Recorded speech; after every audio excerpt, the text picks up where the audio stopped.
صباح الهدوء والجوهر. مرحبا بكم في رحلة جديدة داخل أعماق النفس البشرية. كتاب اليوم ليس مجرد صفحات نقرأها، بل هو مرآة سنواجه فيها أعمق أوجاعنا وأكثر حقائقنا تزييفا. اليوم سنناقش كتاب أسطورة الطبيعي The Myth of Normal للدكتور جابور ميتي.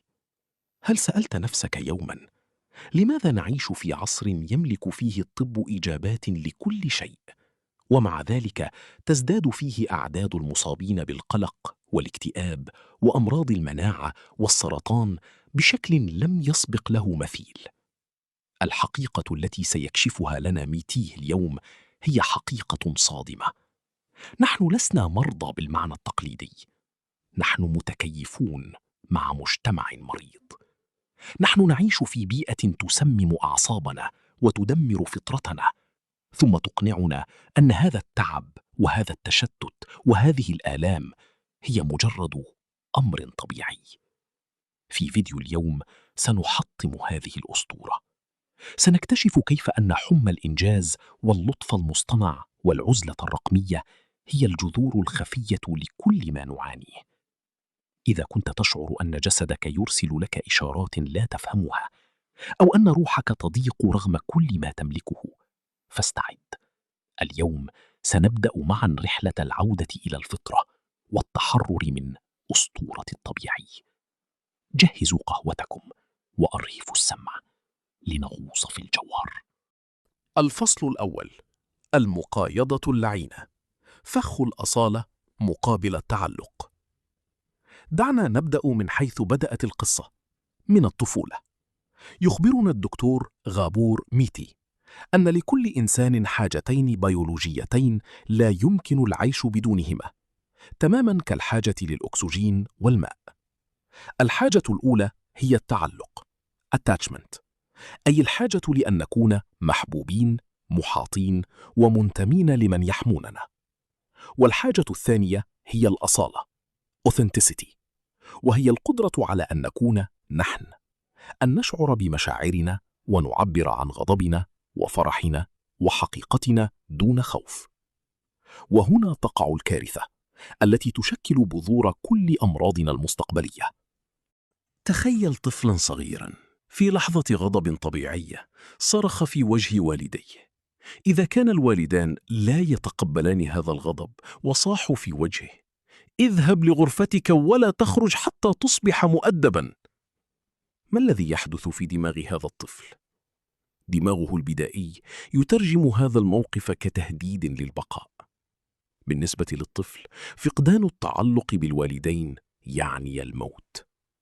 وهنا يقوم الدماغ بعملية مقايضة لعينة، يتنازل عن أصالته مقابل الحفاظ على التعلق.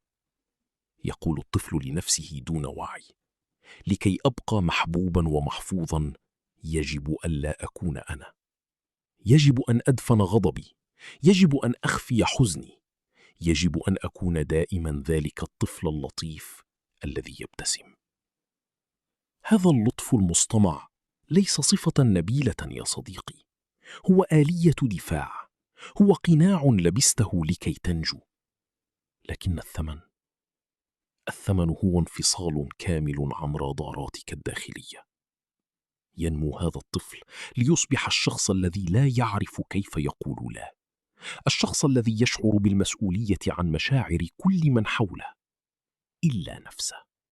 الدكتور ميتيه ومن خلال خبرته كطبيب لاحظ شيئا مرعبا: معظم المصابين بأمراض المناعة الذاتية مثل الروماتيزم أو الذئبة الحمراء هم أشخاص لطفاء جدا، أشخاص قضوا حياتهم يمتصون توتر الآخرين ويقمعون احتياجاتهم الخاصة.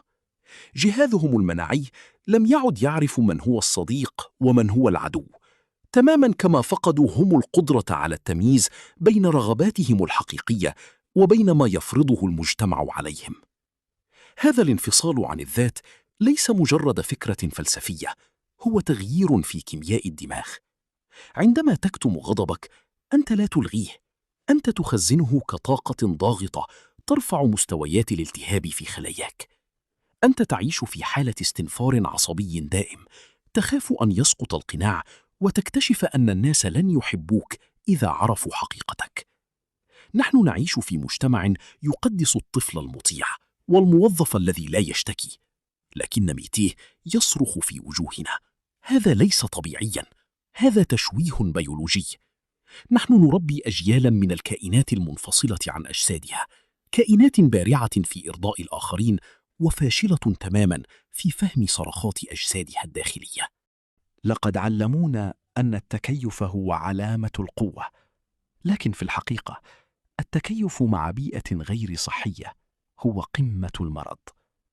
لقد قايضنا جواهرنا بنحاس القبول الاجتماعي، والاسترجاع يبدأ فقط عندما ندرك حجم الخسارة. ولكن إذا كان هذا الانفصال يبدأ في الطفولة، فكيف قامت المنظومة الحديثة باستغلال هذا الجرح وتحويله إلى وقود لمحركاتها؟ كيف تحول خوفك القديم من عدم القبول إلى حمى تجعلك تركض خلف الإنجاز حتى تنهار؟ في الفصل القادم سنكشف السر القبيح وراء إدمان النجاح، ولماذا يعتبر مجتمعنا الإنسان المحروق نفسياً بطلاً يستحق التصفيق. استعدوا، لأننا سنواجه وحش الإنجاز وجهاً لوجه في الفصل الثاني. الفصل الثاني: جحيم حمى الإنجاز، عندما يتحول الإنسان إلى أداة إنتاج. تخيل معي هذا المشهد. تستيقظ في الصباح، أول شيء تفعله هو تفقد هاتفك. سيل من الرسائل، التنبيهات والمهام. تشعر بنغزة في قلبك، ليس لأنك متأخر، بل لأنك تشعر أنك خلف الركب. هذا الشعور الدائم بأنك لست كافياً، وأن عليك فعل المزيد وامتلاك المزيد وتحقيق المزيد، هو ما يسميه الدكتور جابور ميتاه السم المغلف بالعسل. في مجتمعنا الطبيعي جداً، نحن نقدس المجتهد الذي يواصل العمل ل16 ساعة، ونصفق لمن يفتخر بأنه لم يأخذ إجازة منذ سنوات. لكن هل سألت نفسك يوماً لماذا نهرب نحو العمل؟ الحقيقة الصادمة التي يطرحها ميتيه هي أن حمى الإنجاز في كثير من الأحيان هي مجرد إدمان مقنع، تماماً كالمخدرات. نحن نستخدم الإنجاز والنجاح الخارجي لتخدير ألم داخلي قديم. أتذكرون مقايضة الأصالة بالتعلق في الفصل الأول؟ هنا تظهر نتائجها. لأننا لم نشعر بأننا كافيون كما نحن في طفولتنا، أصبحنا نبحث عن قيمتنا في ما نفعله وليس في من نكون. لقد حولتنا الرأسمالية الحديثة من كائنات بشرية human beings إلى أدوات إنتاج human doings. المجتمع لا يهتم بسلامة جهازك العصبي أو جودة نومك أو عمق علاقاتك، هو يهتم فقط بمخرجاتك. ولكن ما هو الثمن البيولوجي لهذا الركض؟ عندما تعيش في حالة حمى الإنجاز، فإن دماغك يفرز الدوبامين مع كل نجاح صغير، لكنه في المقابل يغرق جسدك في الكورتيزول والأدرينالين لتبقي وتيرة الركض عالية. أنت تعيش في حالة كر وفر fight or flight دائمة، وجهازك العصبي لا يفرق بين نمر يطاردك في الغابة وبين موعد تسليم نهائي يطاردك في المكتب. النتيجة؟ استنزاف كامل لمخازن الطاقة في جسدك. الجهاز المناعي يوضع في حالة انتظار، لأن الطاقة كلها موجهة للعضلات وللدماغ لكي ينجز. وهنا تبدأ الالتهابات الصامتة في غزو جسدك. هل عرفت الآن لماذا تمرض فور خروجك في إجازة؟ لأن جسدك أخيراً وجد فرصة ليقول لك: أنا منهار، توقف. ميتيه يقول إننا نعيش في حضارة تعتبر الاحتراق النفسي بيرن أوت وسام شرف. نحن نكافئ الشخص الذي يهمل صحته وعائلته من أجل الشركة ونعتبره نموذجاً. لكن في قاموس الجوهر هذا ليس نجاحاً، هذا انتحار بطيء. نحن نضحي بالوسيلة، وهي جسدنا وحياتنا، من أجل غاية لا تنتهي أبداً، لأن وحش الإنجاز لا يشبع، وكلما حققت هدفاً سيطلب منك هدفاً أكبر ليمنحك تلك اللحظة المؤقتة من الرضا. نحن لا نركض لنصل، نحن نركض لكي لا نواجه الفراغ المرعب في داخلنا. نركض لكي لا نسمع صوت أنفسنا وهي تسأل: من أنا؟ بعيداً عن وظيفتي وعن نجاحاتي. لقد أصبحنا غرباء عن أجسادنا، نعتبرها مجرد مركبة توصلنا لأهدافنا، وعندما تتعطل هذه المركبة نغضب منها بدلاً من أن نفهم لماذا تعطلت. ولكن ماذا لو قلت لك إن هذا الركض وهذا التوتر لا يبقى في عقلك فقط؟ ماذا لو قلت لك إن كل خيبة أمل وكل لحظة توتر كتمتها لكي تنجز قد تركت أثراً مادياً ملموساً داخل خلاياك؟ في الفصل القادم سندخل إلى المختبر السري للجسد. سنكتشف كيف تتحول المشاعر المكبوتة إلى رسائل بيولوجية قاتلة، وكيف يبدأ جسدك بالتحدث بلغة الألم عندما تعجز أنت عن الكلام. استعدوا، سنكشف الرابط العلمي المذهل بين الروح والجسد. في الفصل الثالث: لغة الجسد المفقودة. الفصل الثالث: لغة الجسد المفقودة. عندما تتحدث الخلايا نيابة عن الأرواح. صديقي في جوهر الكتب، دعنا نتفق على حقيقة علمية يغفل عنها الكثيرون. الدماغ والجسد ليسا جهازين منفصلين، بل هما نظام واحد لا يتجزأ. الدكتور جابور ميتي يطرح في هذا الفصل المفهوم الذي أحدث ثورة في الطب الحديث، وهو علم النفس عصبي مناعي Psychoneuroimmunology. هذا الاسم المعقد يعني شيئاً بسيطاً ومرعباً في آن واحد: أن مشاعرك وتوترك وكيفية تعاملك مع الضغوط تترجم لحظياً إلى لغة كيميائية يفهمها جهازك المناعي وهرموناتك.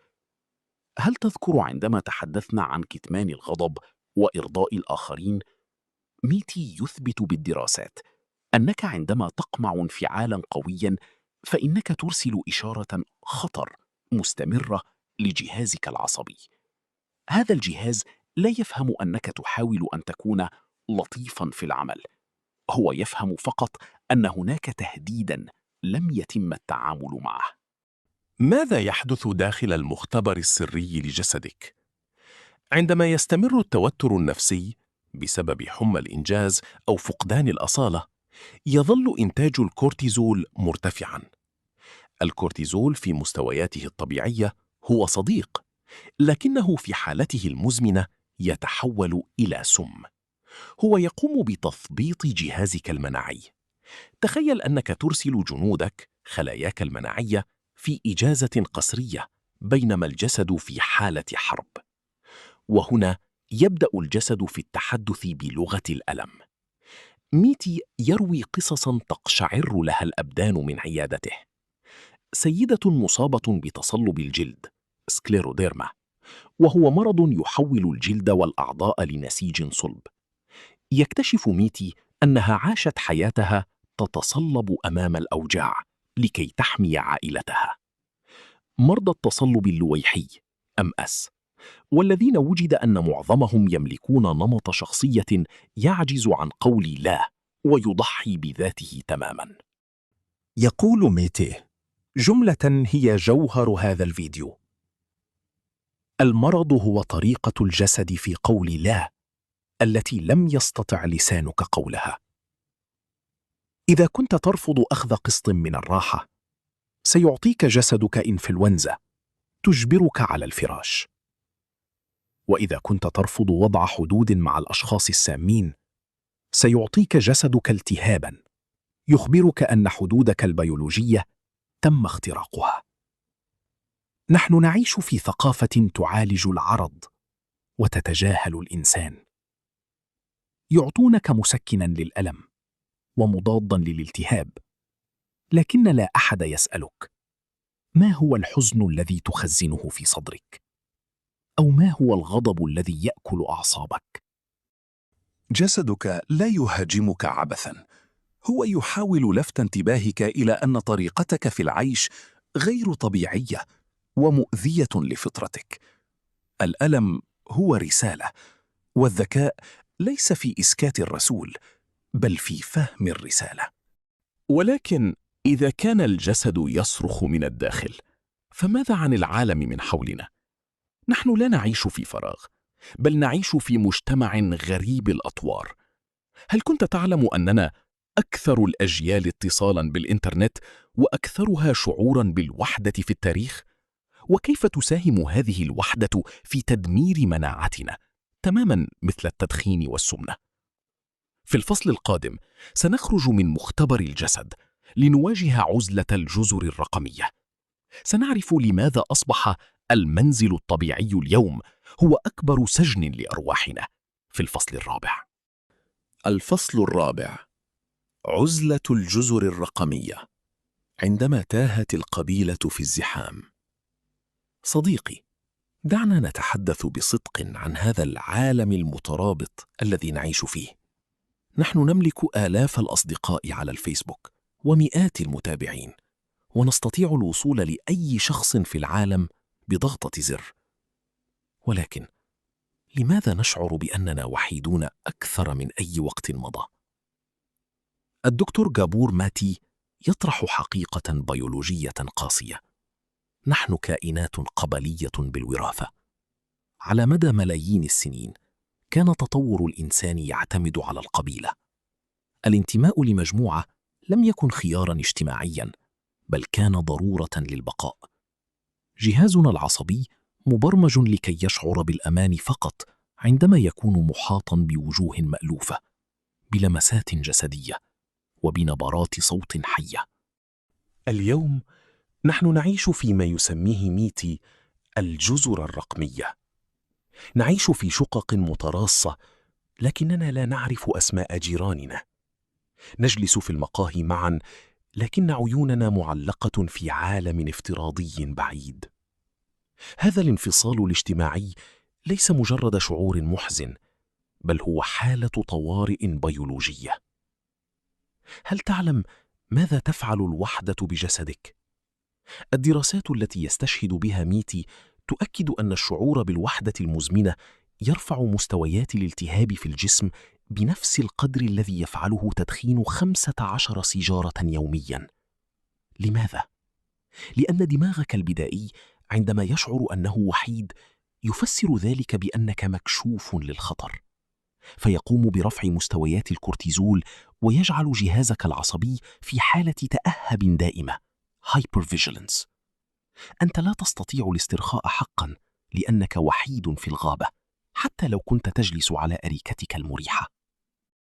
المجتمع الحديث أقنعنا أن الاستقلال الفردي هو قمة النجاح. اعمد على نفسك، لا تحتاج لأحد، اصنع عالمك الخاص. لكن ميتي يقول إن هذا الاستقلال هو كذبة كبرى تخالف بيولوجيتنا. نحن نحتاج لبعضنا البعض لكي ننظم مشاعرنا. نحن نحتاج للاحتضان لكي يفرز الدماغ هرمون الأكسيتوسين الذي يهدئ روع القلب. في مدننا الكبرى فقدنا القرية التي تربي الأطفال، وفقدنا المجالس التي تداوي جراح الكبار. أصبحنا نلجأ للمعالجين النفسيين لنشتري منهم ساعة من الانتماء والسمع، لأننا لم نعد نجدها في حياتنا الطبيعية. هذه العزلة هي التربة الخصبة التي تنمو فيها الأمراض. عندما لا تجد صدراً حنوناً تبكي عليه، يضطر جسدك لتحجير مشاعرك. وعندما لا تجد يداً تمسك بها، يرتجف جهازك العصبي من الداخل. نحن لسنا مصممين لنعيش هكذا، وهذا الانفصال هو ركن أساسي من أركان أسطورة الطبيعي. ولكن الإنسان لا يمكنه تحمل هذا الألم وهذا الانفصال للأبد.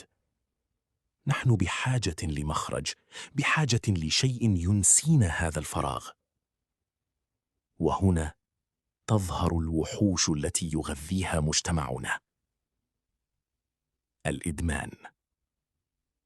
ولكن انتظر، أنا لا أتحدث فقط عن المخدرات، أنا أتحدث عن إدمان قد يكون لديك الآن وأنت تشاهدني وتعتبره هواية أو أسلوب حياة. في الفصل القادم سنحطم المفهوم التقليدي للإدمان، وسأكشف لك لماذا يقول مثياه: لا تسأل لماذا الإدمان، بل اسأل لماذا الألم. استعدوا لمواجهة حقائق موجعة في الفصل الخامس: الهروب الكبير. ولكن الإنسان لا يمكنه تحمل هذا الألم وهذا الانفصال للأبد. نحن بحاجة لمخرج، بحاجة لشيء ينسينا هذا الفراغ. وهنا تظهر الوحوش التي يغذيها مجتمعنا: الإدمان. ولكن انتظر، أنا لا أتحدث فقط عن المخدرات، أنا أتحدث عن إدمان قد يكون لديك الآن وأنت تشاهدني وتعتبره هواية أو أسلوب حياة.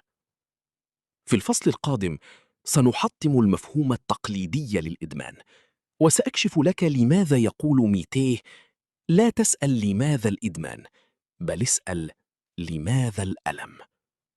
استعدوا لمواجهة حقائق موجعة في الفصل الخامس: الهروب الكبير. الفصل الخامس: الهروب الكبير. الحقيقة المخفية وراء كل أنواع الإدمان. صديقي في جوهر الكتب، دعنا نتحدث بصدق عما نفعله جميعا عندما يشتد الضيق. لماذا نجد أنفسنا نحدق في شاشات هواتفنا لساعات دون هدف؟ لماذا نندفع نحو التسوق وشراء أشياء لا نحتاجها؟ ولماذا نغرق في العمل حتى تنفد طاقتنا؟ الدكتور جابور ميتي يغير قواعد اللعبة تماما في هذا الفصل. هو يخبرنا أن الإدمان ليس مرضا في الدماغ كما تعلمنا، وليس فشلا أخلاقيا أو نقصا في الإرادة. هو يطرح السؤال الذي يجب أن يحل محل كل أسئلة الأطباء: لا تسأل لماذا الإدمان، بل أسأل لماذا الألم.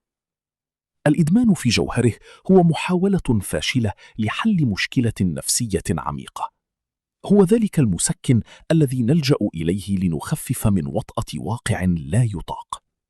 هل شعرت يوما بالفراغ بعد يوم طويل من الإنجاز؟ هذا الفراغ هو ما تحاول تخديره. المجتمع الحديث هو مصنع للإدمان. هو يسرق منا أصالتنا ويرمينا في عزلة رقمية باردة، وعندما نشعر بالألم الناتج عن هذا الانفصال يقدم لنا 1000 وسيلة للهروب. ميتية يثبت أن الدوبامين الذي يفرزه دماغك وأنت تلاحق الإعجابات أو تلاحق الترقيات هو نفس المسار الكيميائي الذي يسلكه أشد أنواع الإدمان خطورة. الفرق الوحيد هو أن المجتمع يصفق لك إذا كنت مدمن نجاح، ويحتقرك إذا كنت مدمن مواد، لكن في الحقيقة كلاهما يهرب من نفس الجرح القديم: جرح عدم الشعور بالأمان، جرح عدم القبول، وجرح الانفصال عن الذات. نحن نهرب من اللحظة الحالية لأنها أصبحت مؤلمة جدا.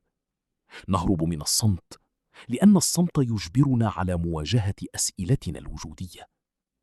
الإدمان هو المكابح التي نضغط عليها لكي لا تنهار أعصابنا تحت ضغط أسطورة الطبيعي.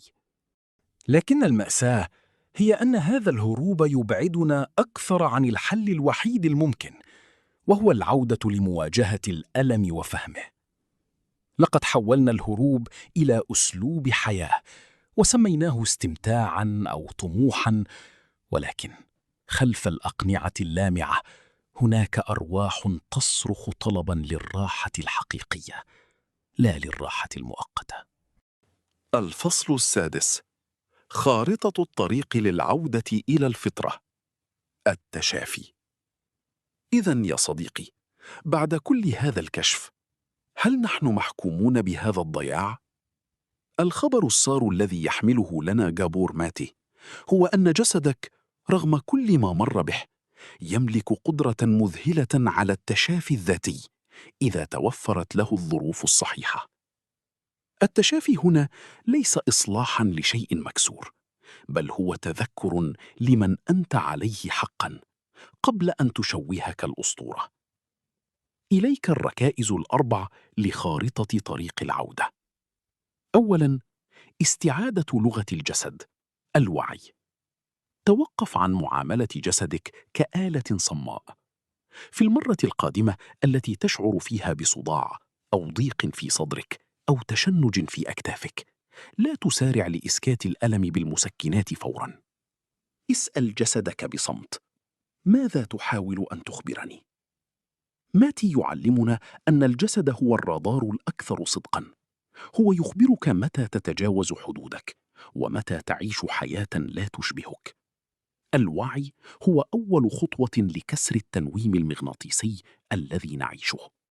ثانياً، شجاعة الأصالة، قول لا. تذكر مقايضة الطفولة التي تحدثنا عنها؟ حان الوقت لفسخ ذلك العقد القديم.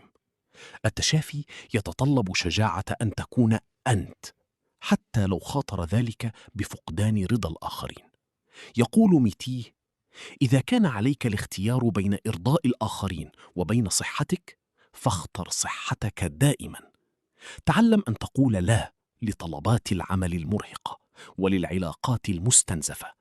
تذكر دائما، إذا لم يقل لسانك لا، سيقولها جسدك على شكل مرض. ثانياً، ترميم القبيلة، الاتصال الحقيقي. نحن نشفى في العلاقات، لا في العزلة. ابحث عن الأشخاص الذين يمكنك أن تكون معهم على حقيقتك دون أقنعة. نحن بحاجة لللمس، للعناق، وللنظر في العيون. هذه ليست رفاهية، بل هي كيمياء حيوية تخفض الكورتيزول وترفع الأكسيتوسين. ابحث عن بيئة تشعرك بالأمان، لأن الأمان هو التربة الوحيدة التي ينمو فيها التشافي. رابعاً، الرحمة الذاتية. بدلاً من جلد الذات، توقف عن لوم نفسك على إدمانك أو فشلك أو مرضك. افهم أن كل ما فعلته كان آلية دفاع لكي تنجو في عالم غير طبيعي. عندما تنظر لنفسك برحمة، ينخفض مستوى التوتر في جهازك العصبي، ويبدأ الجسد في توجيه طاقته للإصلاح بدلاً من الدفاع. التشافي يا صديقي ليس وجهة نصل إليها، بل هو طريقة عيش. هو قرار يومي بأن تختار جوهرك على مظهرك، وأن تعود لتثق في حكمتك الفطرية التي ولدت بها. في الختام، كتاب أسطورة الطبيعي للدكتور جابور ميتي ليس مجرد صرخة تحذير، بل هو دعوة للاستيقاظ. لقد تعلمنا اليوم أن الكثير مما نعتبره طبيعياً في حياتنا الحديثة، من القلق الدائم وحمى الإنجاز والعزلة الرقمية، هو في الحقيقة عدو لبيولوجيتنا وفطرتنا. لكن الخبر الأجمل هو أن الطريق للعودة لجوهرك يبدأ بقرار واحد: أن تتوقف عن الركض وتستمع لصدق جسدك، وتختار أصالتك على حساب أي قبول اجتماعي زائف. تذكر دائما، أنت لست مضطرا لأن تكون ضحية لهذا النظام. أنت تملك الجوهر الذي يمكنه التشافي والازدهار إذا أعطيته الأمان والرحمة. أصدقائي في جوهر الكتب، أي فصل من فصول اليوم شعرت أنه يتحدث عنك شخصيا؟ شاركوني قصصكم وتجاربكم في التعليقات، فنحن هنا لنبني قبيلتنا الخاصة، قبيلة تبحث عن الحقيقة والشفاء. لا تنسوا دعم القناة بالاشتراك والإعجاب لكي تصل هذه الرسالة لكل روح متعبة تبحث عن طريق العودة. طاب صباحكم بكل هدوء وجوهر. إلى اللقاء في رحلة قادمة.